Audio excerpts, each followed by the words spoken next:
Dios me les bendiga en esta hermosa hora. Quiero tocarles un tema muy interesante, muy importante por demás decirlo. Vamos a tocar el tema de las tradiciones dentro de la iglesia evangélica. Es un tema que para muchos le generan ciertas expectativas y en otros tal vez se han preguntado el por qué muchas veces practicamos dentro de la iglesia cosas que no encontramos en las escrituras, pero que aún así las practicamos y las acatamos las órdenes de los líderes de esas congregaciones en donde se practican tales cosas. Pero todo tiene un punto de inicio y eso es lo que quiero compartir con ustedes en esta hora. La muerte, por ejemplo, del rey Salomón tuvo un lugar muy importante en la historia del pueblo de Israel. Es una época en la cual el país, que estaba conformado por 12 tribus, se dividió en Israel y en Judá. Las 10 tribus se denominaron Israel o Efraín, y las tribus de Judá y Benjamín se denominaron la tribu de Judá, porque tomaban el nombre de la tribu mayor. Y en ese caso Judá era más grande que la tribu de Benjamín y por eso se llamó la tribu de Judá, pero estaba conformada por dos tribus como eran Judá y Benjamín. A partir de ese tiempo, las 10 tribus de Israel del norte se fueron diseminando por muchos territorios, fueron deportadas por los asirios y ellos se mezclaron con otras naciones y nunca más regresaron a Israel. No así la tribu de Judá. Ellos fueron cautivos por los babilonios y fueron llevados allá, estuvieron 70 años en Babilonia y luego regresaron a Jerusalén, y es por eso que en la época de nuestro Señor Jesucristo vamos a encontrar que se habla de judíos. Los judíos conformaban la tribu de Judá y Benjamín, que fueron los que regresaron para esa época en el país de Israel. Pero bueno, lo importante en este momento es resaltar el hecho de que nuestro Señor Jesucristo nació en una época muy conflictiva, con un clímax político, y estaban ocupados por los romanos. Ellos en ese momento no tenían la libertad de hacer X o Y cosas, pero vemos que en ese momento, en ese punto álgido de la historia, nuestro Señor tuvo un contexto para desarrollar su ministerio, una oposición muy severa por parte de dos partidos políticos religiosos, como lo eran los fariseos y los saduceos, que eran los partidos dominantes para esa época. Esos dos partidos sacaban provecho de la situación de ocupación por parte de los romanos, y ellos estaban allí. Entonces, como los saduceos ocupaban el cargo en el templo del sumo sacerdote, entonces ellos tenían mucho dinero, eran personas muy acaudaladas, no así los fariseos, pero los fariseos también conformaron lo que se llamaban el rabinato. Entonces vamos a estar observando que como partidos predominantes, ellos ocupaban en el Sanedrín la mayoría, y todos sabemos que las mayorías en los congresos, el Sanedrín de ese momento era el Congreso del pueblo de Israel, eran los que dictaban las leyes. Entonces vamos a ver que las leyes que ellos estaban creando, que estaban divulgando, tenían un matiz de sometimiento a los romanos y al mismo tiempo le sacaban provecho a la situación. Pero podemos ver también que, por ejemplo, el pueblo de Israel, los rabinos y los saduceos manejaban dos leyes, o Torá, como se llama en hebreo. Ellos manejaban dos Torá, la Torá escrita, que fue la que escribió Moisés, y que también, o la Biblia hebrea, que está conformada por la Torá, los profetas y los salmos. Y los saduceos solo manejaban la ley escrita, o sea, la ley de Moisés.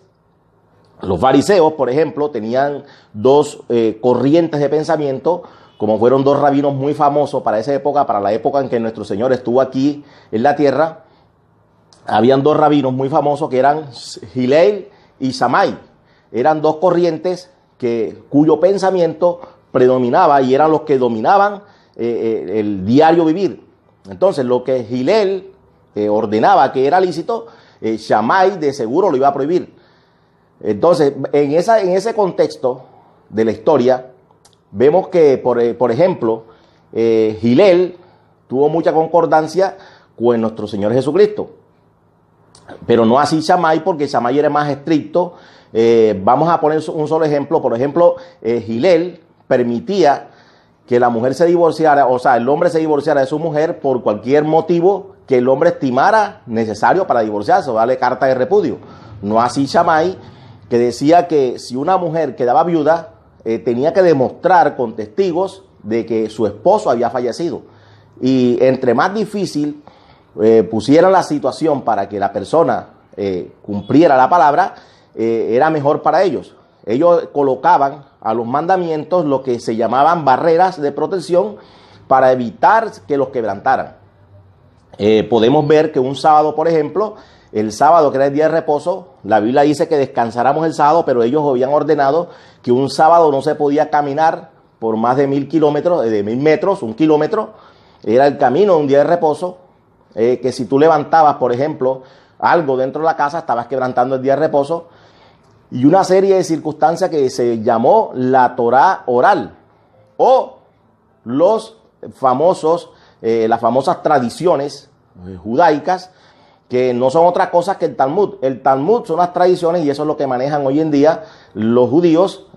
La mayoría de ellos no guardan completamente la escritura, la ley escrita, sino la ley oral que está conformada, que están explicadas en el Talmud.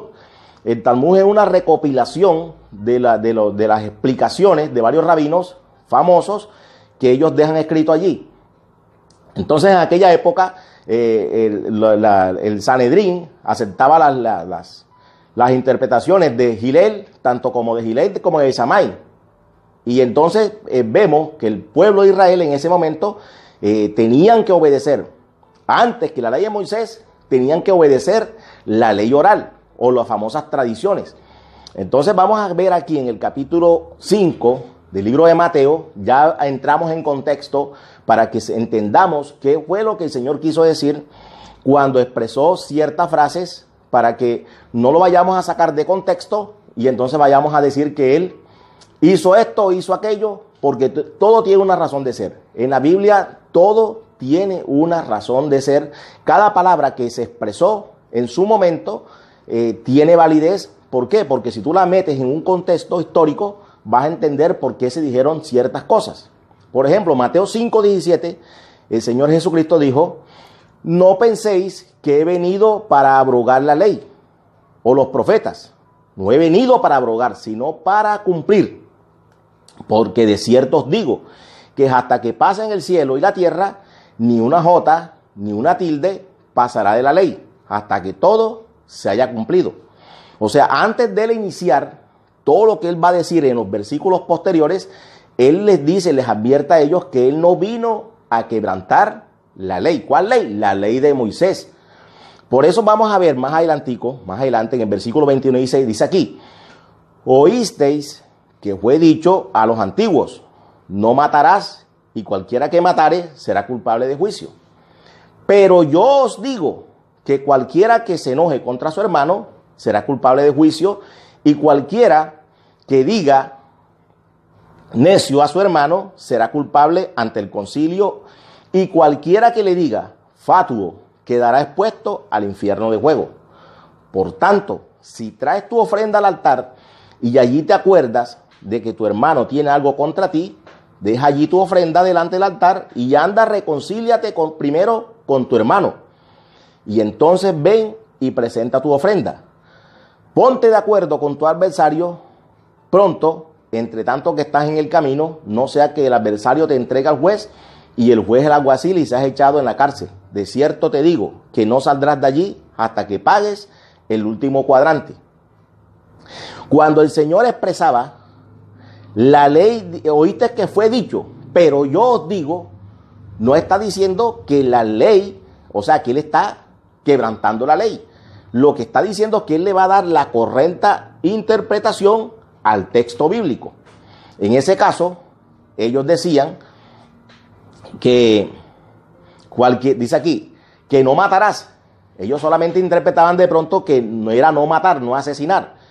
Pero nuestro Señor, como cualquier rabino de esa época, la ponía más difícil. O sea, entre más difícil colocaran un mandamiento, más se esforzaba la persona por guardarlo.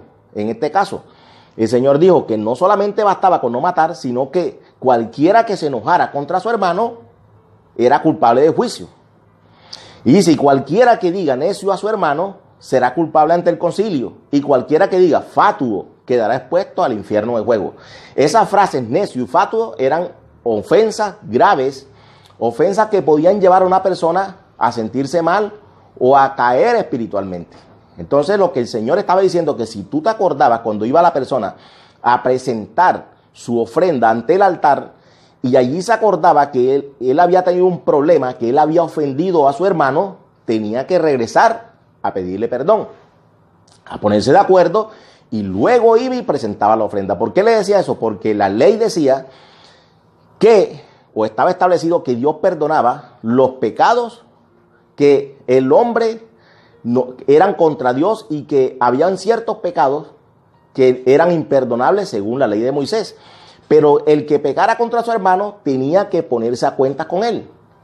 Y como una ofensa es fácil de ponerse a cuenta siempre y cuando haya un perdón, haya arrepentimiento, entonces el Señor le decía, vaya, reconcíliese con su hermano y luego ven y presenta tu ofrenda.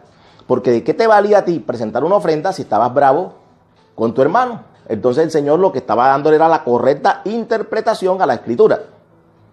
Bajo este parámetro, el Señor, vamos a ver en este mismo contexto, que Él se expresó muchas veces, la ley, oíste que fue dicho, pero yo os digo.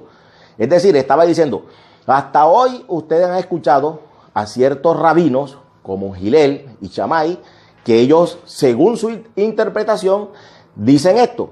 Pero yo, que soy el que conozco, estoy parafraseando, la ley, porque yo soy la ley, les estoy diciendo que lo correcto es hacer esto. Entonces aquí el Señor no está quebrantando ni está abrogando la ley, sino que le está dando la correcta interpretación.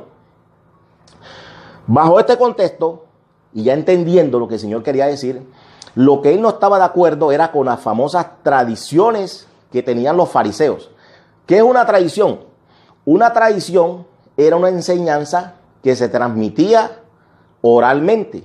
Es decir, un rabino le enseñaba a sus discípulos, y los discípulos a su vez a otros discípulos, o los ancianos, los dirigentes también lo hacían, establecían normas orales para guardar los mandamientos.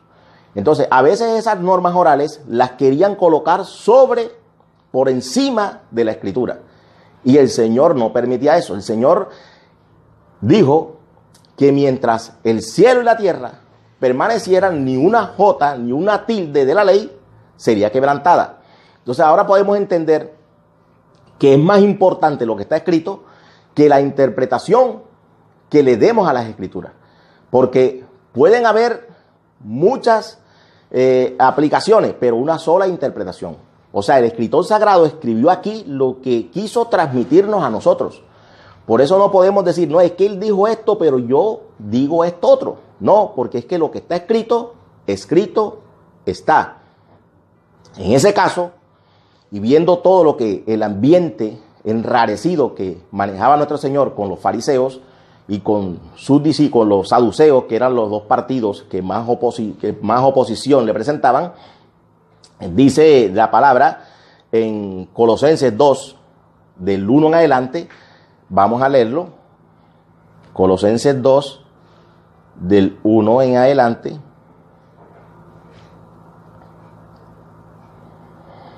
Del 1 al 10.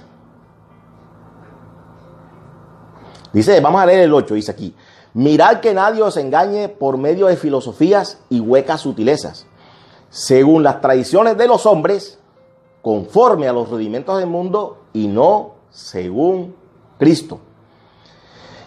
El apóstol Pablo nos está enseñando que sigamos lo que dijo el Señor y no los mandamientos, no las interpretaciones que los hombres en cualquier época pudiesen darle a las Escrituras. Es por eso que vamos a ver que en el día de hoy en día, la iglesia hoy en día, han establecido ciertas tradiciones que no tienen base bíblica, pero aún así ellos las imponen y tenemos que obedecerlas sí o sí, o caso contrario, no podemos servirle al Señor. Por ejemplo, la corbata. No sé en qué momento se instituyó la corbata en la iglesia evangélica, pero en casi la mayoría es requisito indispensable que un predicador use corbata y en otras ocasiones saco. Pero si usted va a la palabra de Dios, eso no lo va a encontrar por ninguna parte. Muchos justifican tal práctica diciendo que es por elegancia, o que es por glamour, o que es por ética. Pero yo no veo en qué puede ofender una persona bien vestida y que predique bien sin corbata.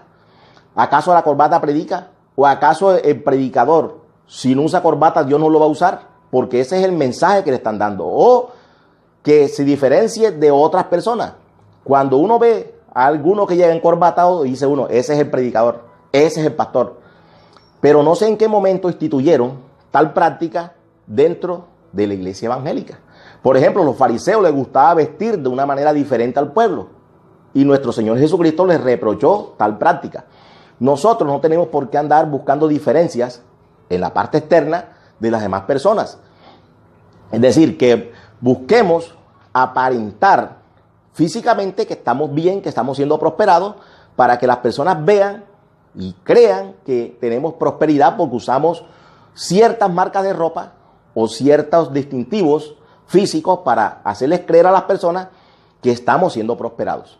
Muchas personas manejan un solo pantalón y una sola camisa, pero cuando los invitan a predicar, alquilan hasta un saco y una corbata para verse elegantes. Y eso podría ser, por ejemplo, un pastor como Cas Lunas. Cas Luna puede usar corbata, saco, bufanda, lo que quiera, porque ese señor vive en una casa con aire central, se monta en su limusina, aire, llega a la iglesia, aire, va a la oficina, aire. Pero en una ciudad como Cartagena, con a veces que alcanza los 42 grados centígrados, ver a hermanitos en bicicleta con la Biblia bajo el brazo y manejando y con su corbata, sudados o parados al frente de la iglesia, diciéndole bienvenido a la gente que no aguantan el calor por la corbata. Y claro, como el líder de esa congregación está allá adentro encerrado en el aire, no se pone en el lugar de esos hermanitos que están sudando la chaqueta acá afuera con la corbata, bajo el pretexto que se tienen que ver elegantes. ¿Acaso la gente va a ver elegancia en la iglesia? La gente va a buscar es la palabra. Yo he visto predicadores que van encorbatados, con saco y con todo, y de la palabra de Dios, nada de nada. No predican nada. Forman solamente una algarabía, palabra de hombre, y fue a perder el tiempo solamente por cumplir. Se ponen su corbata, su saco, y no se preocupan por el mensaje que el Señor les ha dado para llevar al pueblo. No sé en qué momento se dejaron meter ese gol los predicadores, los pastores, de que tienen que usar saco y corbata, o si no, no le sirven al Señor. Se ha vuelto requisito indispensable en muchas iglesias, y si la persona no lo usa, lo califican de rebelde, lo sientan y no le permiten ministrar en ese lugar. Otra práctica, otra tradición, otra enseñanza que se ha ido transmitiendo, no está escrita en ninguna parte, pero aún así la han impuesto en las iglesias, es ministrar a la gente hasta que caiga al piso. O sea, dicha práctica le hace creer a las personas que si un predicador no lo arroja al piso cuando lo está ministrando, es que no está recibiendo nada de parte de Dios. Y muchos predicadores, en su afán de demostrar de que tienen unción, empujan a las personas, las lanzan al piso por la fuerza, y la persona, claro, se resiste hasta ciertos puntos, hasta cuando viene un hermanito y les pone las manos atrás, y allí sí se deja caer al piso. Entonces, sale creyendo el predicador que tiene mucha unción porque arrojó a más de 20 personas al piso. Pero eso no es unción. La unción es todos estamos ungidos por el Espíritu Santo, y la unción misma te lleva al conocimiento de las Escrituras. cuando un predicador yo lo veo empujando a la gente para demostrar que tiene unción, o se quita el saco y comienza a darles con el saco a todo el mundo para demostrar que hay unción, yo me lleno de tristeza, porque un conocedor de las Escrituras, cualquier persona que conozca las Escrituras sabe que eso no tiene base bíblica y que ese predicador lo hace solamente para aparentar o para cumplir con el reglamento, porque así le exigen, donde lo invitaron, que tiene que ministrar. Y si él llama a la gente a orar y no caen al piso, él se encarga de empujarlos para que puedan creer que él tiene la unción que le está exigiendo a la comunidad. Otra práctica, otra tradición que se ha ido implantando poco a poco, y yo pienso que eso se originó desde que cantantes o artistas cristianos, entre comillas, como Marcos Witt y Jesús Adrián Romero, comenzaron a implantarle a la gente, a decirle que para orar, para cantar, levanta tus manos al aire para que recibas la bendición de Dios. Entonces vemos que, por ejemplo, ya le sacaron hasta canción. Levanto mis manos aunque no tenga fuerza, y es una canción que por ninguna parte menciona a Jesucristo, pero aún así dicen que es cristiana, y la usan para ministrar, y muchas personas no les explican que el apóstol Pablo dice que cuando vayamos a orar, en la oración, no alabando al Señor, levantemos manos santas sin ira ni contienda. Es decir, nosotros, cuando vayamos a levantar las manos en una congregación, si estamos enojados con un hermano, tenemos que acercarnos a él y pedirle perdón. Tenemos que ponernos a cuentas antes de ir a levantar nuestras manos delante de Dios. Porque esa práctica la sacan de Éxodo 17, donde Moisés dice la palabra que cuando estaban en una batalla contra los amalecitas, levantaban las manos y cuando se cansaba las bajaba, el pueblo de Israel perdía. Entonces Ur y Josué le levantaban las manos para que obtuvieran victoria. Entonces de allí sacaron eso, pero en ninguna parte de las Escrituras vamos a encontrar a otro rey o a otro líder del pueblo de Israel levantando las manos en momentos de guerra. Cuando estaban peleando contra otras naciones, ellos no levantaban las manos para obtener victoria. Fue un hecho que ocurrió una sola vez y lo han instituido dentro de las iglesias, que para una persona recibir de Dios tiene que levantar las manos. Y si la persona dura cantando 3 horas tengo que pasarme yo con las manos arriba. Porque según ellos, si no lo hago, soy rebelde y no estoy recibiendo de parte de Dios. Es una tradición evangélica que no tiene base bíblica. Vamos a ver también predicar como su pastor. O sea, en muchas congregaciones han instituido que si el pastor es de esos que grita o que tiene fuego, como le dicen muchos, aquí hay fuego cuando el pastor es que los que está gritando y está zapateando y grita y ¡fuego! ¡Fuego! Si uno como predicador no hace eso, no tiene unción, según ellos. Entonces, el predicador se preocupa más por zapatear, por gritar, por dar alaridos, por balbucear lenguas, que son balbuceos, no son ni lenguas, sino balbuceos. Usa ba. No sé dónde sacan esas lenguas, que no son lenguas, son balbuceos, porque las lenguas bíblicas son idiomas, y con tal de que demostrarle al pueblo que tienen unción, comienzan a hablar entre comillas lenguas, y luego comienzan a lanzar la gente al piso y a zapatear, y son una movedera, no se paran bien delante de la Escritura, más bien le dan la espalda a la Escritura para mantenerse todos los 15 minutos que dura predicando, se la pasa más caminando que leyendo la Escritura. Esas son prácticas antibíblicas y que tenemos que corregir. Pueblo de Dios, tenemos que corregir, y nosotros mismos somos culpables porque estamos aplaudiendo cuando el predicador quiere que lo aplauden, trata de hacer gestos para arrancar un aplauso. Y siempre en la congregación hay unos hermanitos que son los más adelantados, que cualquier cosa que diga el predicador está diciendo amén, está confirmando algo de lo cual él no tiene base bíblica. Y dice amén y comienza a aplaudir. Y cuando ese hermanito comienza a aplaudir, el resto también lo hace. Y muchos aplauden sin saber por qué están aplaudiendo. Los aplausos se deben dar cuando haya un verdadero motivo, cuando se esté glorificando el nombre de Dios. Pero vemos que los servicios se convierten en puro aplauso, puro balbuceo de lenguas y de la palabra de Dios, nada de nada. Entonces son 4 prácticas que incomodan a las visitas, porque una persona que va a un lugar va a escuchar ese mensaje bíblico. Créame que yo voy a una iglesia, yo voy a escuchar palabras, yo no voy a escuchar payasadas de predicador, ni chistes flojos, ni movedera, ni a ver vestidos, ni a verle piernas a las predicadoras. Yo voy a escuchar la palabra de Dios. Y así como yo, hay muchos, pero que no se atreven a hablar, porque estos temas no se pueden tocar en las congregaciones, porque se ofenden los líderes de las congregaciones, y el que hable así como hablo yo, no lo ponen a hacer nada. Lo sientan porque es más importante la tradición que han adquirido que el mensaje bíblico. Y aquí lo más importante es Jesucristo y su palabra. Si Cristo dejó un mensaje y nos dijo, id por el mundo y predicar el evangelio, eso es lo que tenemos que hacer. Cristo no estuvo de acuerdo con las tradiciones y en su momento confrontó muy fuertemente a los fariseos y a los saduceos, que le querían imponer sus tradiciones de hombres, sus dogmas o conceptos de hombres, y llegan al punto de exigirle a uno que uno tiene que comportarse de X o Y manera dentro de la congregación, bajo la amenaza que si no se somete a sus pretensiones, no lo ponen a predicar. Entonces a mí nadie me va a decir cómo debo predicar yo. Yo predico en base a la palabra.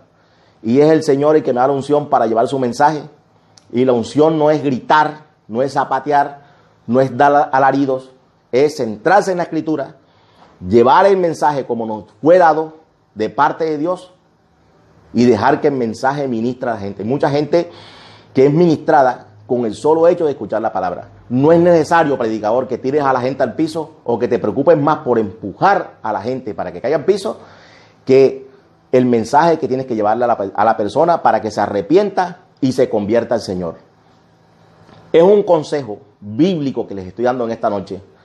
Es una mala práctica lo que están haciendo, que deben corregirse, porque es fastidioso que una persona que va a llevar un mensaje o va a dar una enseñanza comience a gritar y a decir cosas fuera de contexto que no están en la Escritura.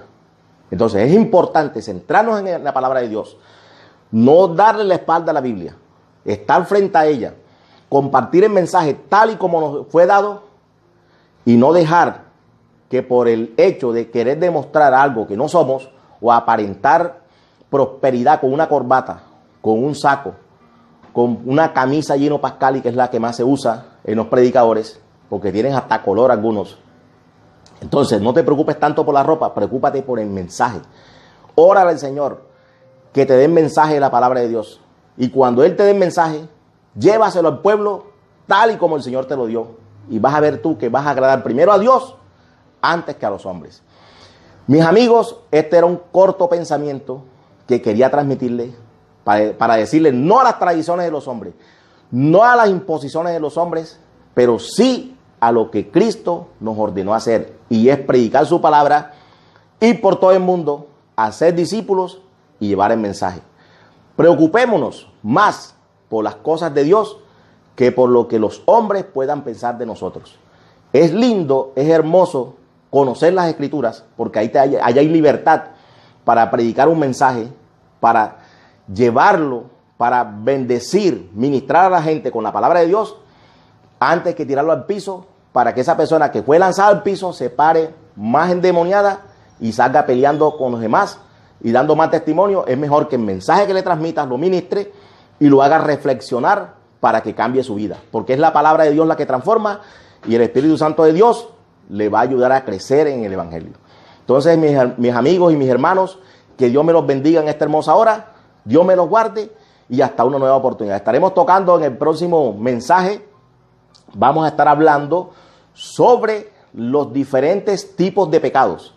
No todos los pecados son iguales, y quiero demostrarles bíblicamente que los pecados